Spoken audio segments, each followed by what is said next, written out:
Happy Friday. I'm Jennifer Wilson with Convergence Coaching, and I'm here on Leadership Lunch Chat with my good friend, Amy Vetter. Hey, Amy. Hello. Great to I be think here. I'm glad you're here. And I think we should start this thing saying we're back. We've been on hiatus for a variety of reasons. Both of us have been up to some wonderful and extra large stuff, and it's been taking up our Fridays, unfortunately. And so we are sad to have been apart from each other and from you, but we're glad to be back this week, and maybe back with a vengeance, perhaps, because we have had the opportunity yesterday to hang out, Amy and I, for a couple of hours. Avalara has this wonderful group of industry or profession thought leaders and consultants and practitioners and academics that they've pulled together. And we meet, I'm going to say once a quarter, it might be once every 4 months, and we process ideas. And yesterday's big idea that we processed was business model transformation. And Amy and I both came into this call today thinking, wow, that was such a great call, and they'll publish the recording of that call and perhaps some articles, and so watch for that for sure. We're not trying to summarize it necessarily in this conversation, but there were some things that did strike us about it. And first, it's just a humongous conversation, so that's one thing. But Amy and I thought we would try to focus in on a couple of key ideas, and one of them is going to be culture. One's going to be something around compensation. And then we might touch on the influence or impact that the commitment of the leaders have to sustain the business into the future, or merge it, or bring in PE, what that influence has on these business model attributes of culture and comp. So with that, I'm going to hand it to Amy and let her start wherever she feels like it, and then I'll follow along accordingly. Yeah, so I think we actually started this conversation at the regional meetings for council. So this was kind of a continuation of some discussions that, big projects going on in the profession around the pipeline. And one of the things, with conversation, and in the same vein as the Avalara meeting, the regional council meetings are a mix of influencers, practitioners, leaders of associations, and so forth. So everyone's got an opinion of this. I think Jen and I have a pretty unique view, just because we are granted or gifted this work we do where we are actually inside a lot of operations and seeing how decisions are made or how thought process happens. And when we talk about things like, what do we do for the future of this profession? Why compensation came up was because a lot of times that seems like the easiest place to go, where either, number one, we're losing our staff because other people are recruiting at a higher compensation. And secondly, if we just fix the compensation, that should help things. So not to say compensation doesn't need to be evaluated and looked at, but compensation is a big topic that is all inclusive of culture. And so you can't separate compensation from culture, because compensation should be rewarded based on the behaviors that you want to encourage in the culture of your organization. If compensation is separate and you're not taking the effort on culture, it is easy for someone to leave because they've been offered 5,000, 10,000 more at another job. If they're going to work hard for you, not have a culture that they believe in, why not go somewhere else and work hard and get paid 10,000 more? So this is not, something that I think is as easy of a conversation as most leaders may think, that raising compensation will solve an issue in the business model. And that really led to the third thing that Jen said, is that if we're going to make a decision on culture and compensation, we have to first get a commitment from everyone leading from the top of how we're choosing to operate, what are our goals, our long-term plans, our short-term plans, and then that's got to feed into it. If we're not all behind what we're going to do as an organization, it doesn't matter what we do with culture or compensation, it will fail. Yes. So I agree with all of that. And what you were just saying, that last part made me think of the word vision. Like what is our vision for the future? Where are we going 3 to 5 years from now, or 5 to 7 years from now? Where are we headed? And I think that can be so compelling and so enrolling for team members if they believe in where we're headed together, and they believe that the organization is committed to sustain and grow and evolve. And so the definition of that vision and the definition of the culture are probably top line most important before all these other business model transformations can happen, whatever they might be. You mentioned compensation. They could be a bunch of other things too, like leadership development, or packaging and pricing differently, or moving away from timesheets, or whatever they are. Those are almost tactical strategies comparative to where are we headed together, and what is it supposed to feel like in this place while we're going there together on the journey, and when we get there, what does it feel like? What's the culture? Because the culture is what it feels like to work at this place, or to work with these people at this place if I'm a client, because clients feel culture too. They feel your culture, and they help make it up, by the way, especially if you keep clients that are counterculture, they can tear down your culture. So I think leaders just have to get so straight and so honest and about where they want to go. And I've been saying it a lot lately, and it's just that I feel like there's a lot of noise in our channel right now in the profession about should we stay or should we go now? The Clash song. Are we going to sustain this firm for the future and hand it to the next generation, and have them participate in building it until they are running it, and really build something sustainable and take it forward? Or do we really secretly plan to merge it into somebody else, or to take advantage of PE money and let someone else control the organization and its culture and its future? What is this leadership team plan?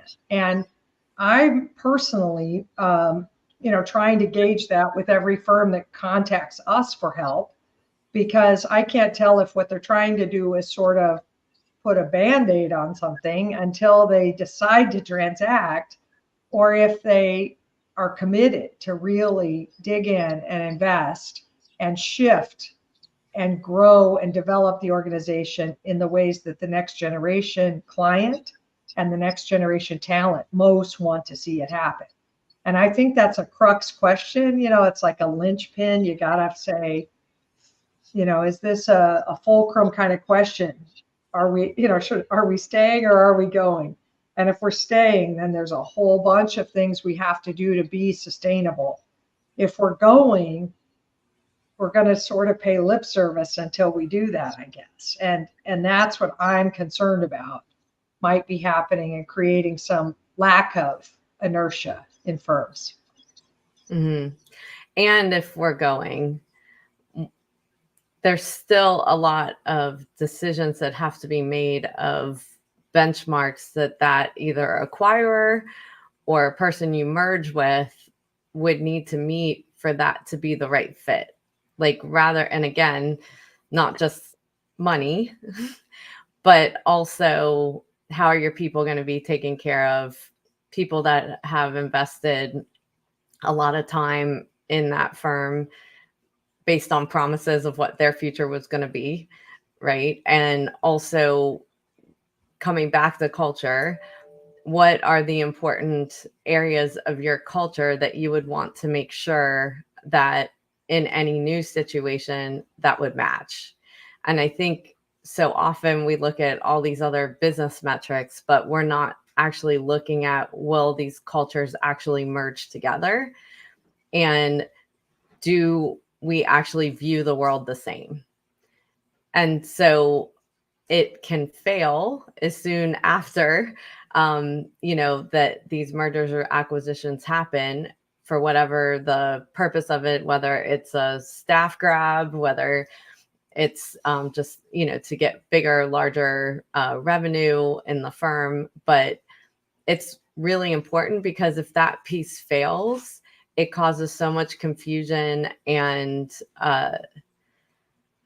just angst amongst the people that you rely on every day to produce what they need to produce for that economic value to be achieved. So it's really, really important that those things aren't overlooked in the process. And it's not just lip service to values and seeing it on paper.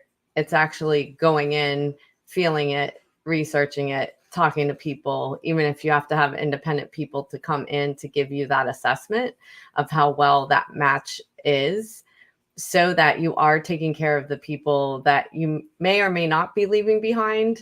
But most likely, whatever you're getting paid out is going to be based on the success of that future company. Yeah. Well, and so it kind of comes down to defining culture. Like a lot of people say we have a great culture, or let's preserve our culture, or I want to grow, but I don't want it to mess up our culture, or whatever it might be. But so few people have it really defined, and you define it with words and their adjectives or attributes, or they could be behavioral statements or whatever they might be that describe how it feels to work here, or who we're committed to being.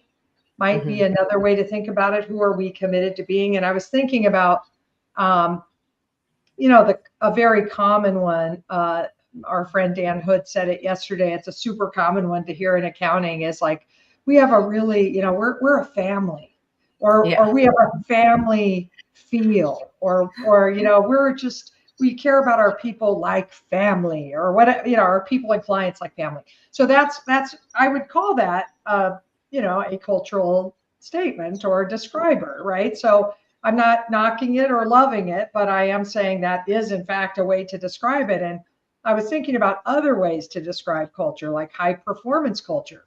And if we really had a high performance culture, and that was what our commitment was, then we would be creating KPIs that aren't inputs based, but that are results, deliverables, and outputs based. And we'd reward high performers, and we'd define very specific objectives, and we'd probably have a big, hairy, audacious goal kind of vision.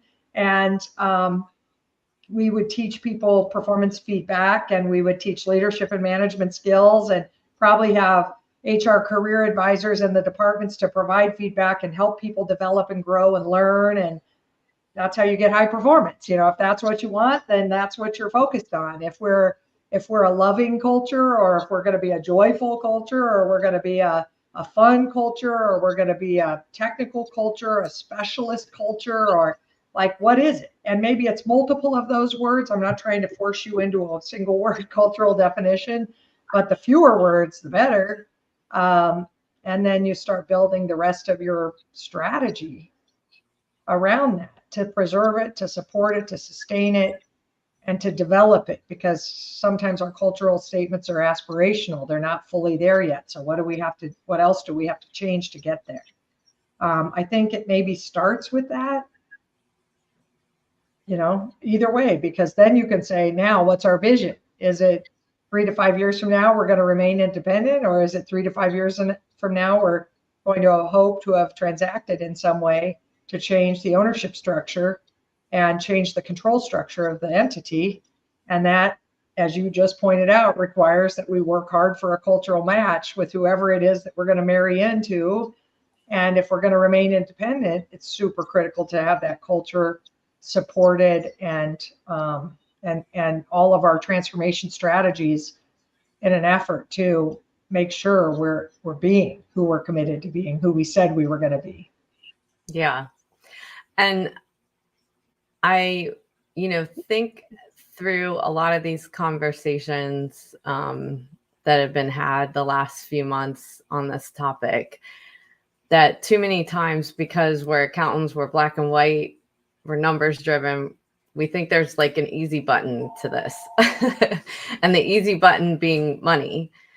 And that is not going to solve this. People remember money for a couple days. And then when they're in a hard client situation or hard hours, that goes away. So they appreciate it, but they feel they're worth whatever they're being paid, right? And so what keeps people motivated is the culture that you create, and that does take investment. And so all the things Jen was just talking about, having those resources available, monitoring the culture, making sure that people have the right skills that they need to keep perpetuating the culture that you want, takes investment. And so to me, this is where things get stopped, is like, well, we're doing fine right now. So, yeah, people complain here and there, but, we're still making more money than we've ever made before. So maybe if we just up our pricing, then we can pay people more. That's not going to solve this issue. That's one cog in the wheel. And even to change pricing changes business process, changes automation, changes staff makeup, between offshoring, between people that you're going to hire in-house. There are lots of decisions that have to be made in order to do anything with money. So I think it's just where these conversations go a lot to this easy button. And when you dive deep into it, it takes time and it takes a plan, and it can take years, but there's short-term goals of things you're going to accomplish in each year. And there's transparency of what you're doing and how you're doing it, and people starting to feel the changes that are happening in the organization.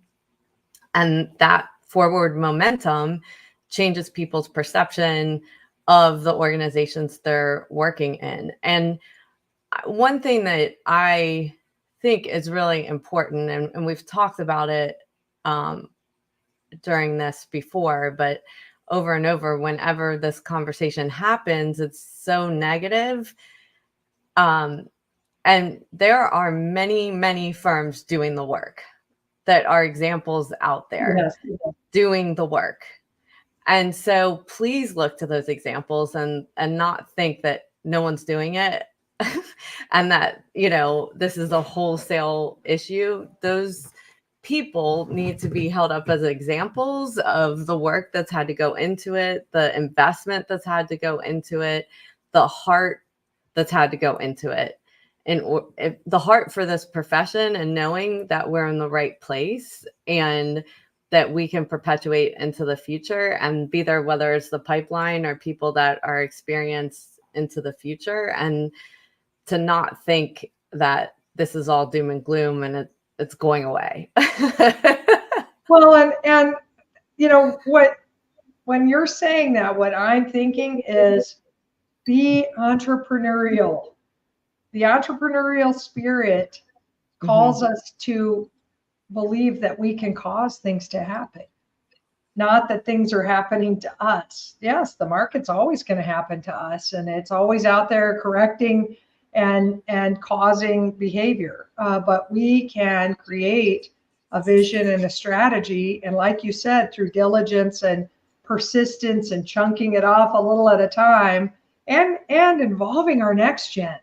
Like one of the biggest mistakes I see is this idea that like the senior leaders are thinking, I don't know what to do here, and I don't know where to start, and I don't know if we have, the bandwidth to do these things. Well, get your next gen involved, and all the way down to senior and associates and supervisors, all the way the youngest people in the business, get them involved, talk about where we want to head, get their ideas. You would be shocked at who would form into a little, working group that cause and drive some of this momentum that Amy spoke of. And we don't do all of the change initiatives at once.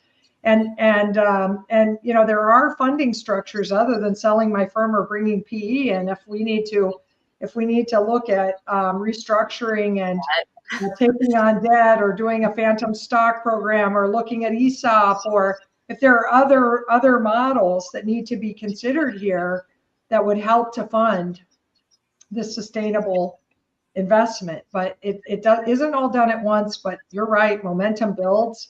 People get excited. They start to see things changing. And especially if they're there, not just having a front row seat watching it, but they're participating in that thing. Mm-hmm. Yeah, when they're part of it, it's going to be smarter, by the way. If we have the next gen do it, whatever we're going to do is going to be smarter. And that's a promise.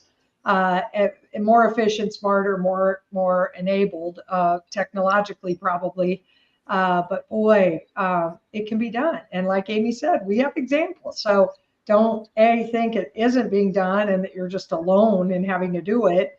And B, let us know what you're trying to get done and who you want to talk to that you wonder if they've done it. And we'll point you to some people. She and I both know them, and we'll happily help you connect with people who've done any of the change initiatives you're considering.